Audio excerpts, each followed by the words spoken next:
Hello people, Babalola speaking. Good evening to you all. Hope you guys are having a wonderful weekend. May God bless each and every one of you. I really like to talk about wannan magana da yake damuna. Na ga jaruma Empire ta magana akan wai matan aure suna complain akan regional divorce yayi yawa ne saboda yan mata ana sirma matan waje maganin mata, kayan mata. Sorry, na aure divorce suka yi yawa. So what I would really like to talk about is ninawa tunanin ko.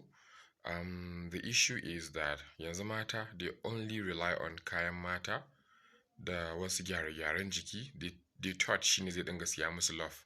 So na ga da cewa in ka gyara jikinka kai wannan shine zai siya musu love. Bayan abinda maganin matan ne ya zama ruwan dare gama gari. Kowace mace matan waje suna amfani da shi, na gidan suna amfani da shi, ko ina ka ji ya riga da ya zama ruwan dare gama gari. Unlike before that it's silent. Ba yanzu ba sirri, maza ma sun riga da sun san da shi. So there is no any sirri da yake ciki. If you go and respect your husband, go and respect your husband. I think it's better for you. Kar ki dinga tunanin saboda na sha maganin mata barin iya rashin mutuncin zan yi a gidan miji zai so ni saboda ina shan maganin mata. Kun gane ku, wannan maganin is artificial and zai miki aiki ne for wannan lokacin da ake bukatan ki din kawai. In ma menene na waje suna sha, in ma menene wanda za saki aurewa za ta sha. So ki zauna ki yi tarbiyya a gidan miji, ba ku sai kuna ta na sha maganin mata, alaji ya ce kaza da alaji ya sai da ya ce kaza da alaji ya sai da ya ce kaza. Ya ce kaza din amma ba haka shi zai hana shi ya miki kishiya ba, number one. Ba haka shi zai hana miki rashin mutunci ba.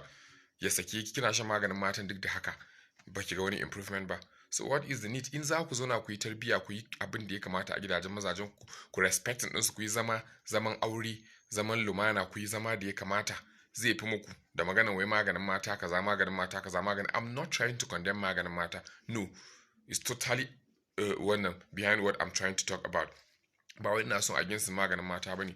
So akwai shan maganin matan ku, amma idan kuna sha ku sani da cewa akwai biyayyen aure, akwai tarbiyyan aure, akwai abin da kyautatawa a cikin zamantakewan aure. Kar ki tunanin dan kin sha maganin matan ki zo ki ta miji hauka kina mishi bala'i da masifa, ki tunanin da cewa wai maganin matan ki na aiki ya ji dadin ki ba zai sa shi yayi wajen da ke ba.